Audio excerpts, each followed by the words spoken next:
Apa kabar anak soliwa soliah Kustima Estitis bin Affan. Semoga semua selalu dalam keadaan sehat dan dalam lindungan Allah Subhanahu wa taala. Amin ya rabbal alamin. Baik, hari ini kita masuk di materi tema 5H lingkungan sahabat kita, sub tema 2 perubahan lingkungan, pembelajaran 3 dan 4 muatan pembelajaran ilmu pengetahuan sosial. Tujuan pembelajaran kita insya Allah hari ini yaitu dapat mengidentifikasi jenis usaha yang dikelola perseorangan dan usaha yang dikelola kelompok. Ya, silakan dibuka buku paket kalian halaman 57 ya, tema 5H. Baik, di sini usaha perseorangan ya. Usaha perseorangan itu dapat kita temui lebih banyak ya dibanding dengan usaha kelompok ya. Dan bagaimanapun juga setiap usaha itu memiliki kelebihan dan kekurangan. Untuk kelebihan yang pertama, untuk usaha perseorangan yang dikelola perseorangan, pertama, pemilik dapat menikmati keuntungan seluruhnya. Ya, tentu saja karena dia tidak berbagi dengan orang lain dalam usahanya ini. Resikonya ya ditanggung juga sendiri. Kedua, pemilik dapat mengembangkan sesuai dengan keinginannya. Ya, karena dia tidak bisa mengambil pendapat orang lain ya, karena usaha milik sendiri. Yang kekurangannya yang kedua adalah modal terbatas ya, karena hanya dimiliki satu orang, jadi otomatis dana atau modal yang didapatkan cukup dari satu kantong saja. Yang ketiga, pemilik dapat mengambil keputusan dengan cepat ya, tidak perlu menimbang pemikiran pendapat orang lain ya. Kekurangannya ya dalam kreativitas dan jenis barang yang dihasilkan terbatas karena hanya memakai satu pemikiran orang saja. Nah, ini diantara ya, kelebihan dan kekurangan yang lainnya otomatis lebih banyak lagi. Baik, di sini di halaman 58 ya, kalian sambil mendengarkan bisa juga melihat di buku paket kalian usaha-usaha contoh bidang usaha perseorangan ya, contohnya diantaranya adalah bidang pertanian, yaitu sebagai petani, otomatis ya.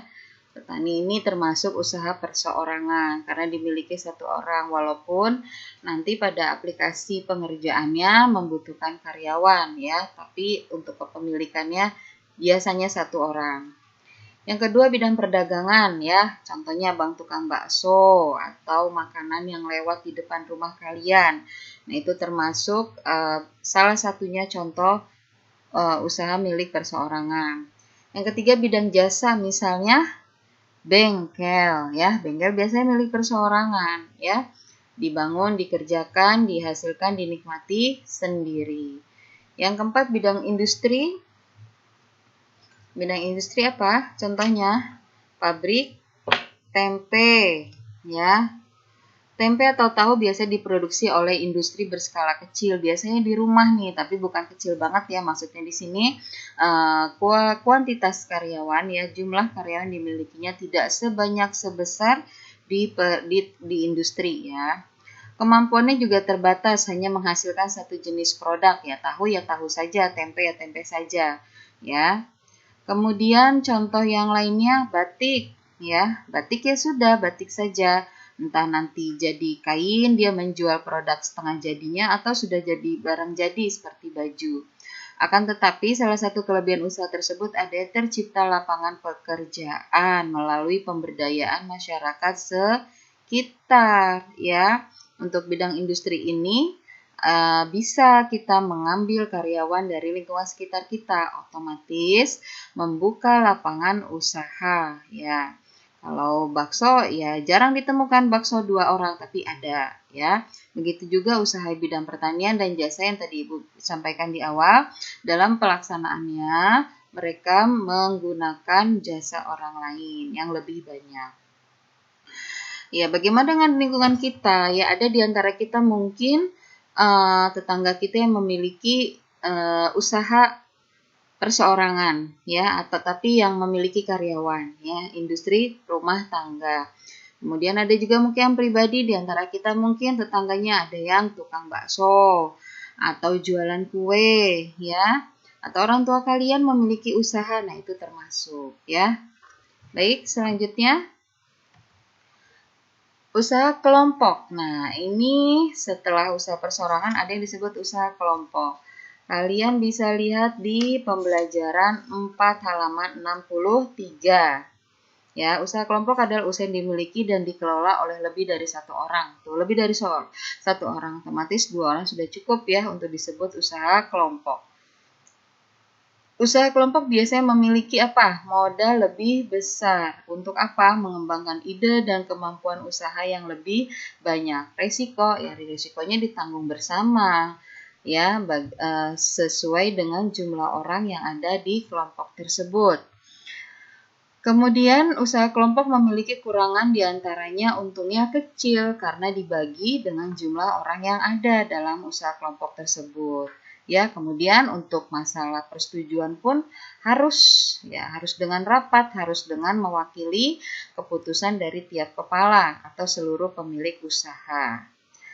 Usaha kelompok dapat dimiliki negara maupun swasta ya. Nah, sekarang contoh usaha kelompok di halaman 64 buku paket kalian. Ada yang namanya firma ya, FA, A-nya kecil ya harusnya. Ada CV, ada PT, ada koperasi, BUMN dan BUMD.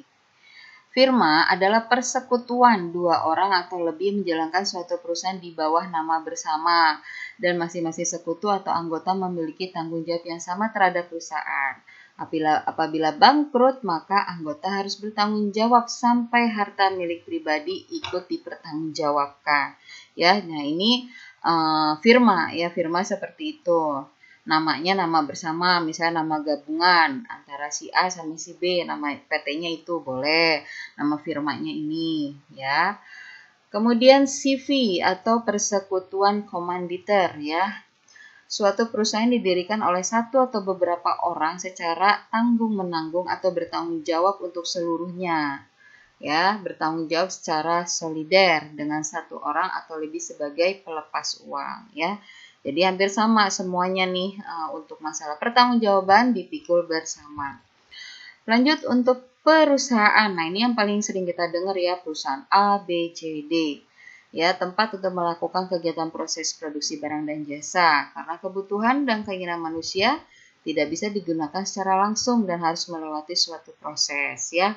Untuk baju ya tidak serta-merta langsung keluar baju ya, tapi ada perusahaan yang membuat bahan setengah jadinya saja, bahan dasarnya saja.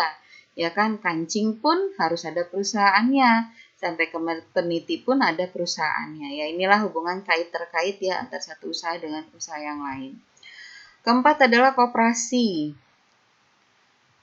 Koperasi adalah suatu kumpulan orang yang mempunyai tujuan sama. Tujuannya sama nih, diikat dalam satu organisasi yang berasaskan kekeluargaan dengan tujuan atau maksud mensejahterakan anggota. Ya, koperasi termasuk usaha kelompok. Yang kelima, BUMN, Badan Usaha Milik Negara. Modalnya yang dimiliki oleh negara melalui penyertaan secara langsung yang berasal dari kekayaan negara yang dipisahkan. Jadi negara juga punya usaha sebagai ladang ya untuk mendapatkan penghasilan untuk kembali ke negara, yang otomatis untuk besar dan pengelolaannya diurus oleh negara. Sedangkan BUMD, usaha pemerintah dengan modal seluruhnya atau kekayaan daerah. Nah, ini yang ada di pelosok di suatu daerah ya. Biasanya tetap dikelola oleh pemerintah tetapi penggunaannya menggunakan kekayaan daerah yang dipisahkan ya. Jadi untuk sementara kita membahas tentang pengertian dasar apa itu usaha kelompok dan usaha perseorangan. Baik, di sini Bu akan memberikan latihan. Kerjakan ayo berlatih halaman 68 nomor 1 saja. Ya, dikumpulkan paling telat jam 8 malam, tidak sampai besok pagi.